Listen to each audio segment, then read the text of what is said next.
오늘 성경 말씀은 여호수아 1장 8절에서 9장까지의 말씀입니다. 구약 320페이지입니다.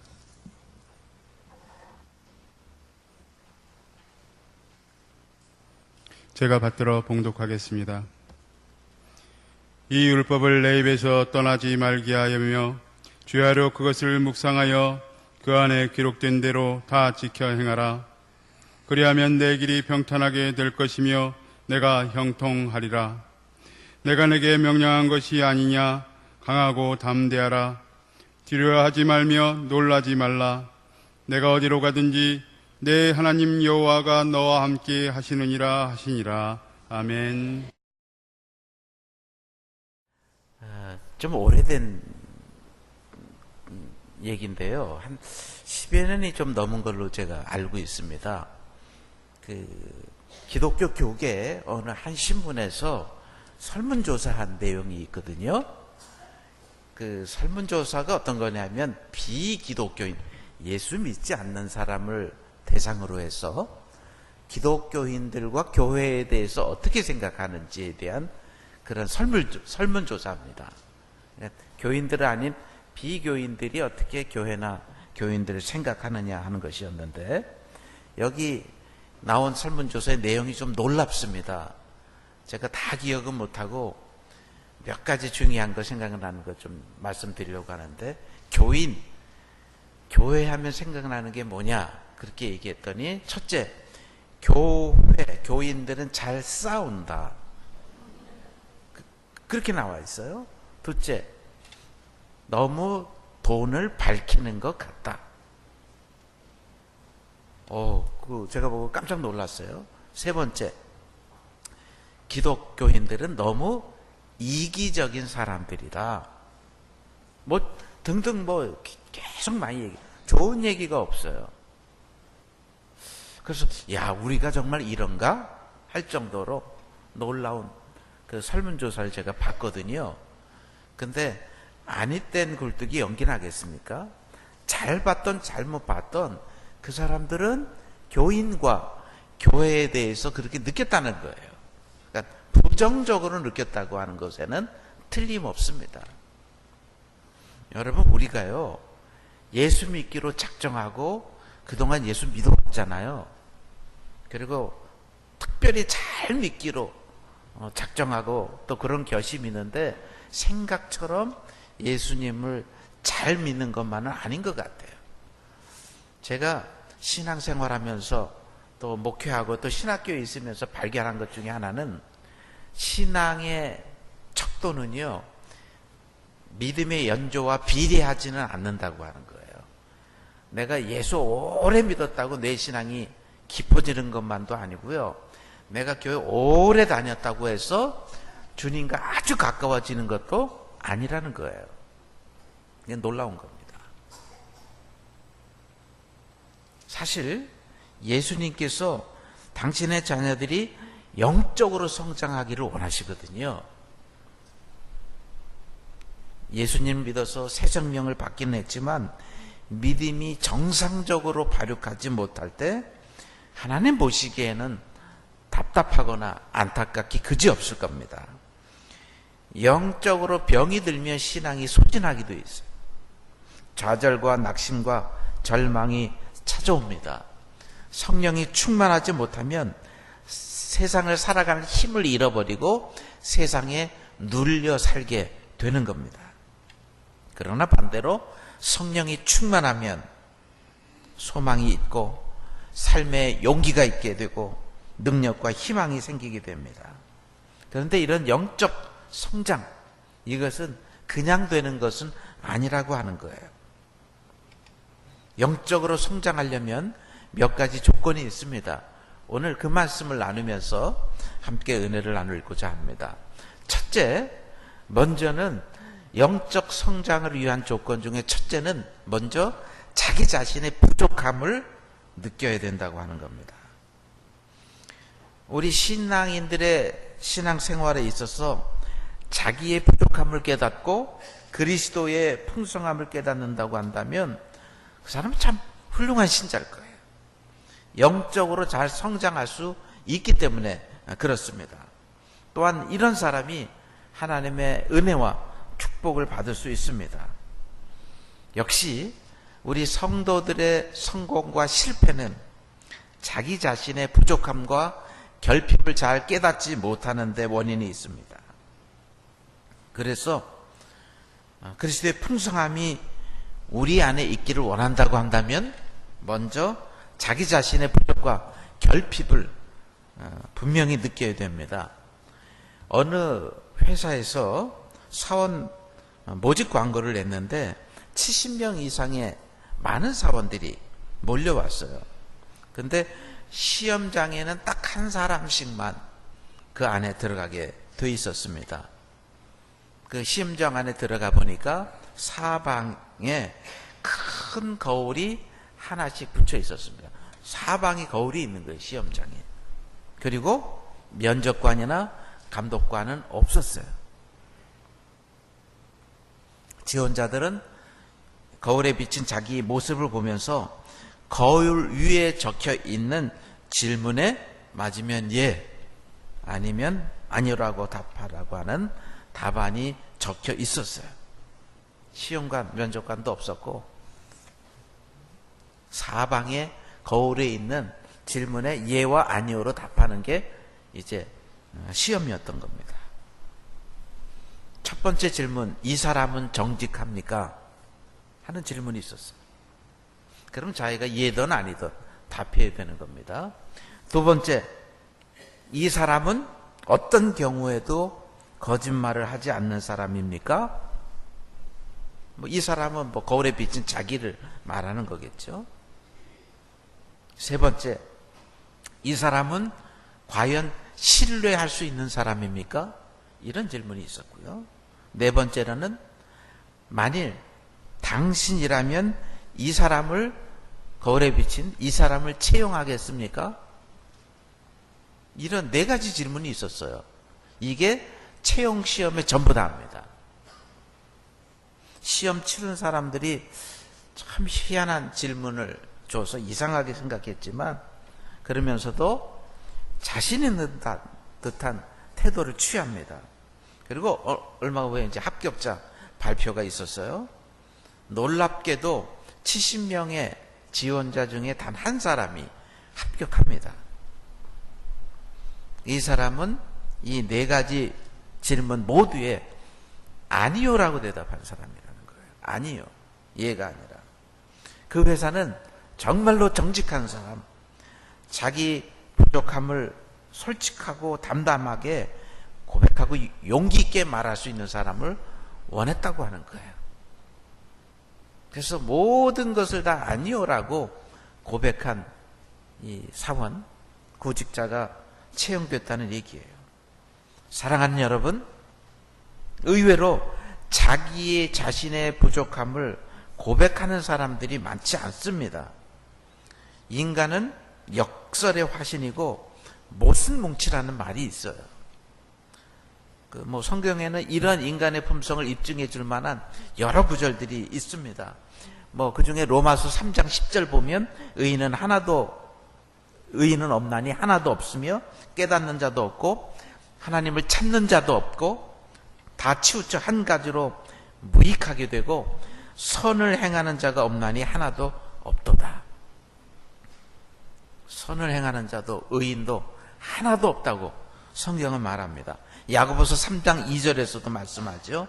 우리가 다 실수가 많으니 만일 말에 실수가 없는 자면 곧 온전한 사람이라 능히 온 몸도 굴레 씌우리라. 이것은 결국 우리 인간은 세상에서 한 사람도 완전한 사람이 없다고 하는 그런 말씀입니다. 그러니까 모든 사람에게는 다 저마다 결여된 부분이 있다고 하는 거예요. 여러분, 되는 교회, 되는 직장, 되는 가정 한번 보세요. 되는 사회, 이게 어떤 사회인가? 그리고 그렇지 않은 교회나 사회나 직장 한번 보십시오. 그 차이를 한번 보세요. 서로 잘났다고, 서로 맞다고 하는 사람들, 서로 맞다고 하는 그런 그룹들이 많은데 이런 데가 문제인 거예요. 서로 자기가 맞다고 주장하는 곳, 여기에서 문제 생깁니다. 갈수록 겸손해지는 것, 이것이 영적 성장하는 것.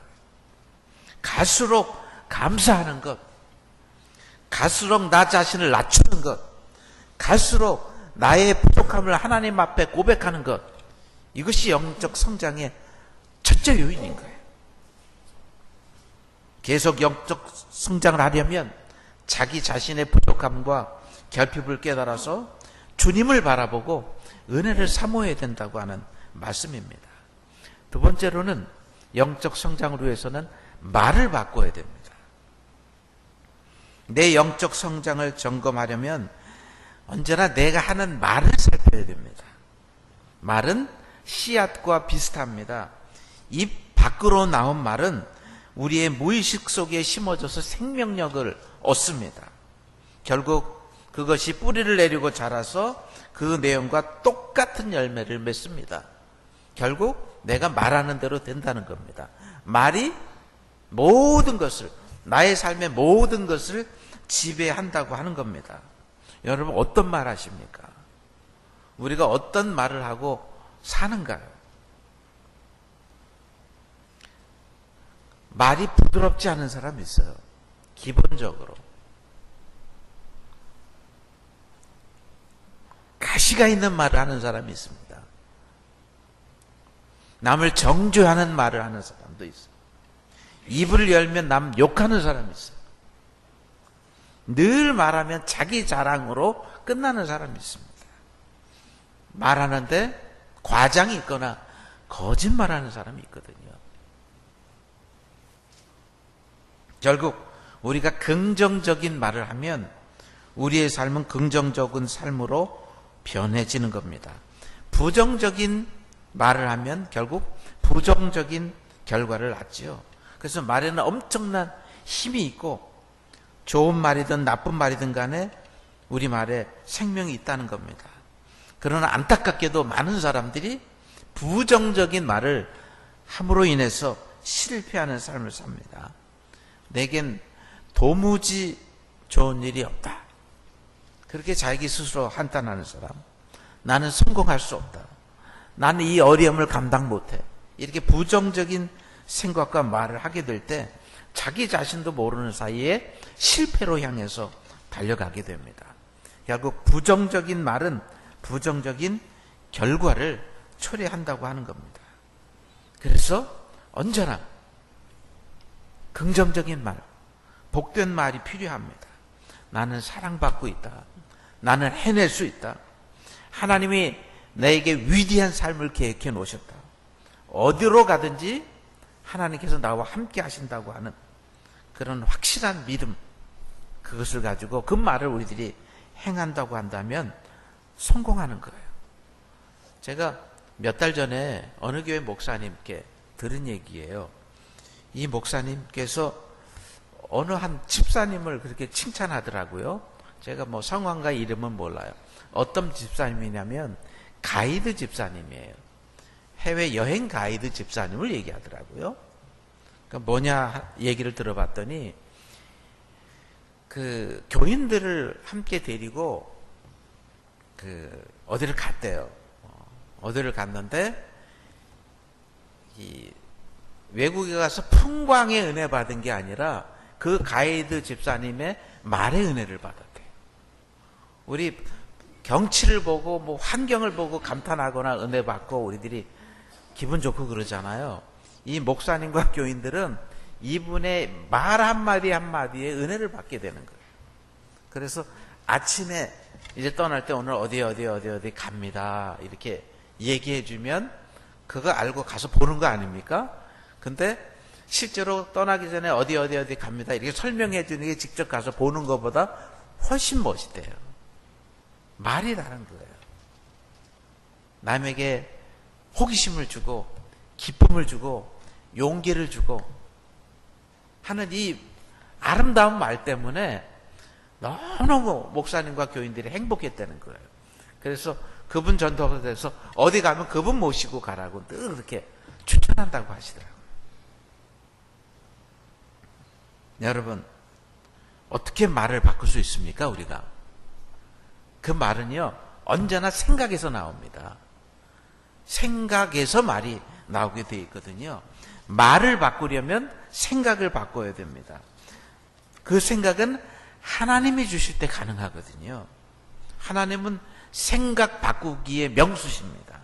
성경에 보면 모든 평범한 인간들을 생각 바꾸기를 통해서 하나님은 위대한 인물로 만드셨어요.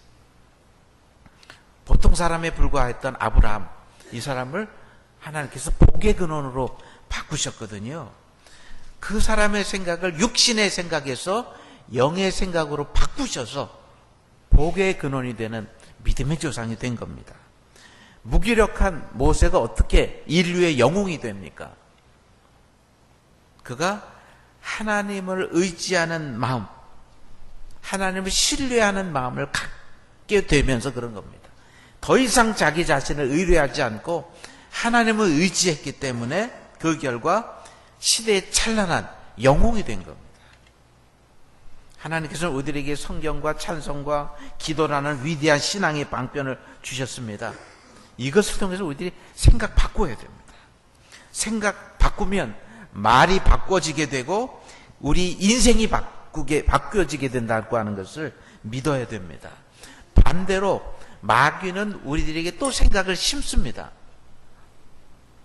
하나님께서는 좋은 생각, 위대한 생각을 심어주시지만 마귀는 나쁜 생각, 파괴적인 생각을 심어서 인간을 파괴합니다. 그 대표적인 사람이 가룟 유다예요. 예수님을 팔려낼 생각을 심어줬기 때문에 가룟 유다가 결국 예수님을 팔게 되고 인류 역사상 가장 무서운 저주와 멸망의 화신이 된 겁니다. 결국 우리 마음에 부정적인 생각을 심고 파괴적인 생각을 심고 나쁜 생각을 심는 존재가 사탄입니다. 사탄이 그 생각을 심기 때문에 그 마음을 내어주면 안 돼요. 그래서 무엇보다도 나의 생각부터 정복해야 됩니다. 육적인 생각을 영적인 생각으로, 부정적인 생각을 긍정적인 생각으로, 파괴적인 생각을 창조적인 생각으로, 추한 생각을 아름다운 생각으로 바꿔가야 되는 겁니다. 내 안에 생각이 바뀌어지면 결국 말이 바뀌어집니다. 잠언 18장 21절에 이런 말씀이 있죠. 죽고 사는 것이 혀의 권세에 달렸나니 혀를 쓰기를 좋아하는 자는 그 열매를 먹으리라. 결국 성도들이 말을 바꾸면 세상을 바꾸게 되는 거고, 하나님께서는 우리가 말로써 부정적인 환경을 바꾸기를 원하십니다. 말을 바꿈으로 영적 성장을 꾀해야 된다고 하는 겁니다. 그래서 우리 감리교 창시자 웨슬리 목사님이 교인들을 훈련하거나 목회하거나 또 신앙인들과 회합할 때 꼭 했던 체크리스트, 꼭 강조했던 게 이런 겁니다. 매일매일 그 신앙의 삶의 체크리스트에서 이게 들어있습니다. 내가 오늘 말을 유용하게 했는가? 내가 한 말과 행동이 일치했는가? 내가 오늘도 선한 말을 했는가? 꼭 물어보게 했어요. 웨슬리 목사님의 영적 성장의 체크리스트예요. 여러분, 영적 성장 뭐 큰 거 아니에요. 매일매일 우리들의 신앙의 삶에서 내 말이 선한 말을 하고 있는지, 유용한 말이 내 입에서 튀어나오는지, 그거 봐야 되는 겁니다. 그리고 그런 말을 할 수 있는 생각이 온전한지를 찾아봐야 됩니다. 내 상황이 어렵다고 불평하지 말고 오히려 하나님이 얼마나 크신 분인지를 선포해야 됩니다. 마지막으로 약점 보지 말고 하나님 바라봐야 됩니다. 사람에게는 누구나 다 약점이 있죠. 그 약점을 어떻게 생각하고 어떻게 처리하느냐에 따라서 차이가 있게 됩니다. 예를 들면 약점을 개의치 않고 전진하는 사람이 있는가 하면 어떤 사람은 작은 약점에도 힘들어하고 그것 때문에 전진을 포기하는 사람이 있습니다. 우리 약점이 뭡니까? 우리들이 어떤 약점을 가지고 있습니까? 따져보면 적지 않게 많이 있는 것 같아요. 학벌, 외모, 나이, 신장, 외국어 실력, 건강 상태, 말솜씨, 비만, 흡연, 낮은 지식, 사투리, 가정 불화, 여러 가지 부채, 도산, 실직, 주비역, 느슨한 성격, 낭비벽, 거절 못하는 것, 장애, 과거 치명적인 실수, 가족관계 등등 우리에게 수많은 약점이 있어요. 남 모르는 약점도 있을 겁니다. 그래서 이 약점들이 우리들의 전진을, 영적 전진을 가로막고 있습니다. 우리가 약점 때문에 두렵죠? 그러나 그 약점을 우리는 극복해야 됩니다. 성공자들은 약점을 인정하는 대신에 그 약점을 극복하기 위해서, 더 나아지기 위해서 다른 사람들보다 더 노력하고 더 몸부림치고 자신과 싸웁니다. 여러분, 우리 약점 인정해야 돼요. 그러나 그 약점이 내게 결정적이라고 생각하면 안 되는 거예요.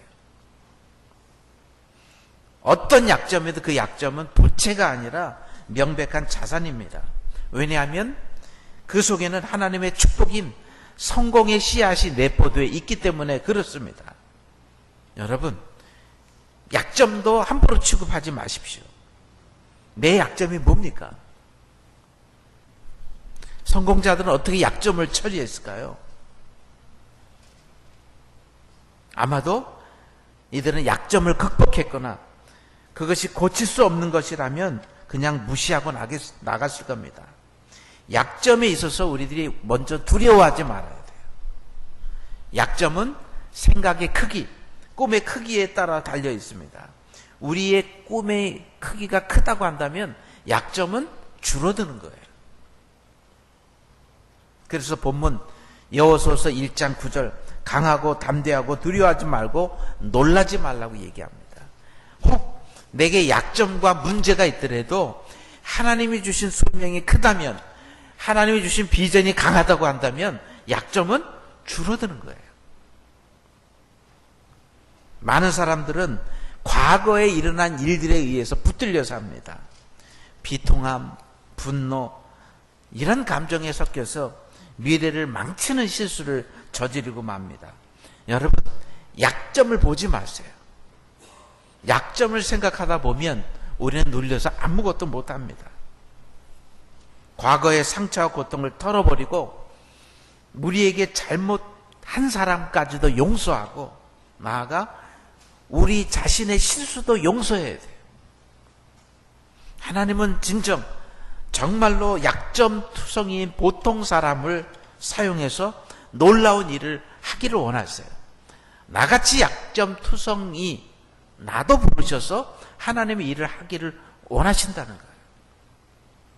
그래서 이제는 우리가 부정적인 생각을 던져버리고 하나님과 마찬가지로 우리 자신을 승리자로 바꿔야 됩니다.